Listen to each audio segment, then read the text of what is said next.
Hi, I'm Rita Wilkins, also known as the Downsizing Designer. So this last couple of weeks, I've received so many calls from people who are saying, what do I do when our relationship is going sour because of downsizing or decluttering? And that's really an important subject, so I thought I would cover it today. And if that does affect you or other people in your life, please make sure you listen to the end. This is about relationships getting off track during that decluttering or downsizing process and how to reset with compassion and also courage.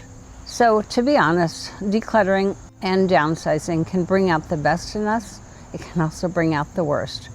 So I've seen it all. Couples bickering over mystery boxes in the garage, adult children rolling their eyes because of the parents holding on to Christmas decorations from the 1970s, or parents whispering under their breath about the kids who don't lift a finger.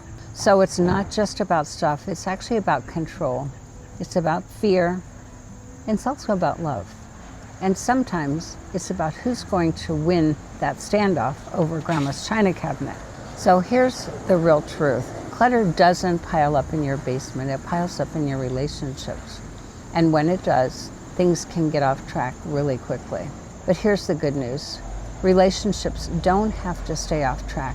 With compassion, definitely humor, and a willingness to reset, you can actually work through a lot of these messy moments and actually have it come out stronger on the other side. So let's talk about real life dilemmas that you might be facing or someone you know, and how to reset them with both courage and also kindness. So the first one is couples. So couples that are at a crossroad when one partner won't let go. So here's a perfect scenario that I've seen more times than I can count. One partner is ready to light a fire and just go ahead and move and enjoy a clutter-free life and a free life, while the other is holding on for dear life to every broken chair, every cracked mug, and even faded t-shirts. So this is what it might sound like. Why do you have 3 sets of golf clubs? You don't even play golf anymore. But then he might say, but maybe I want to start again. So if that sounds familiar, the truth is, when couples start arguing about clutter, it's really about the golf clubs. It's usually about identity. It's about letting go of the past self. And also it's about fear. So fear of change, fear of aging, and a big one is just fear of losing control. So there's a reset strategy for couples, and that would be to create a shared vision.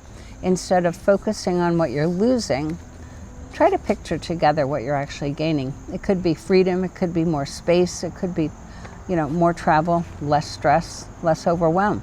And the second thought would be to go ahead and start small. Don't tackle the garage first or the attic, and begin maybe with something simple as the linen closet or duplicate kitchen gadgets. And then the third one, and I love this one, is called the yes, no, maybe method. So one pile for yes, one pile for no, and the other one for maybe. What this does is it lowers the temperature in the room and it gives everyone some breathing room. Now, obviously don't put everything in the maybe. So just remember that if you're not aligned, clutter can actually become that third party in your marriage, which is probably not a good idea. So the second scenario, is parents who refuse to cooperate. We're fine, just leave us alone, we'll take care of it someday. So adult children often see the dangers before the parents do.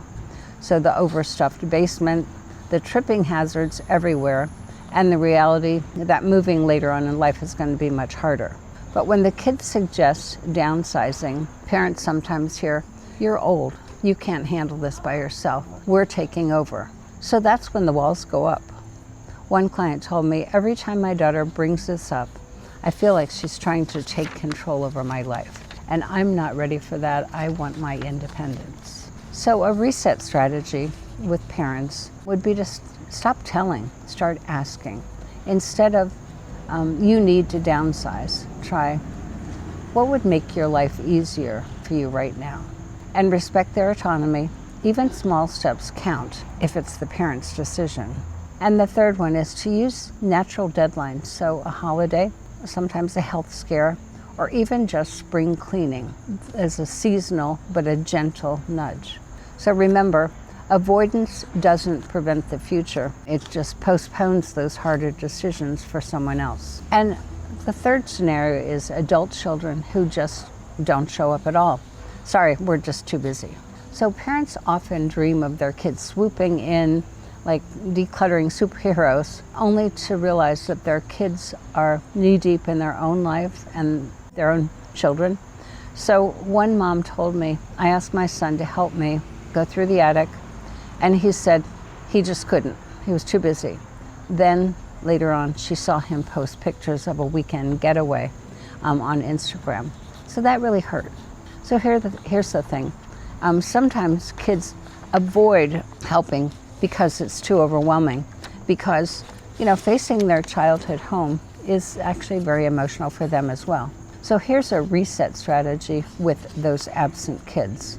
The first one is to be direct and say something like, this really matters to me and I need your help.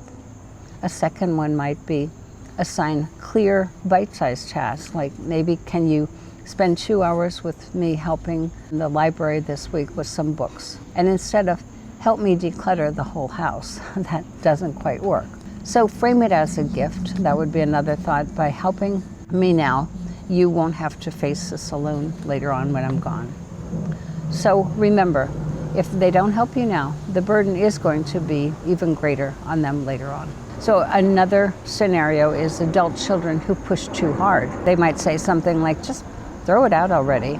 On the flip side, those kids, they can't wait to start hauling bags in to Goodwill, bring in the trucks. They walk into their parents' homes like a demo crew, and they say things like, this is junk, this is trash. Why do you still have this?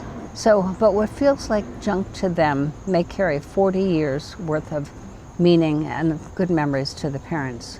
So one father told me that when my kid called my stuff junk, I felt like he was calling me junk, and that hurt. So a reset strategy for those over-eager kids: practice empathy, practice listening. Ask about the story behind an item before you suggest letting it go. Use the legacy lens, what truly represents family history and what is real clutter. And then the third one is to focus on shared goals. So it could be safety, their freedom, and also just peace of mind. So remember, pushing too hard often backfires, creating more resistance and not less clutter. So why decluttering stirs up so many emotions? It's not just about the boxes. Decluttering stirs up questions like, who am I if I let go of this? That's identity. What memories am I afraid of losing? And that's sentiment and nostalgia. And then the third one is really powerful. What control do I still have over my own life? That's why emotions run high. It's normal. You're not failing. You're just being human. So remember, it's not about the stuff. It's about the stories attached to the stuff. So here are a couple of practical reset tools for those relationships, especially when the tensions get pretty high. The first one is the pause button. So if voices get raised, if the temperature in the room is going up, just pause, walk away, come back with some new energy later on. The next one is the neutral zone. So start with those non-emotional areas like the pantry before tackling the attic or the basement. And then the third one would be to create a vision statement. So write down, one sentence that you can both agree on. We want a simpler home so we can spend more time traveling. And then the last one would be to get third-party help. Sometimes having that professional downsizing coach or organizer or even a trusted friend in the room keeps the emotions in check. Resetting relationships is not just about resetting rooms. Decluttering and downsizing, you're not just clearing space in your home. What's happening is they're revealing cracks or fears or unspoken tensions in those relationships, but they can also become opportunities to strengthen those bonds, to build trust, and create that shared vision for the future. So if your relationship feels off track in this process, don't despair. You're not doing it wrong. You're doing actually the brave work of change. So here's the mindset shift. The goal isn't just a clutter-free house. The goal is a clutter-free relationship with less resentment, more love, less control and more cooperation, and less baggage and more freedom. So, and that, my friends, is the real reset. I hope this helps.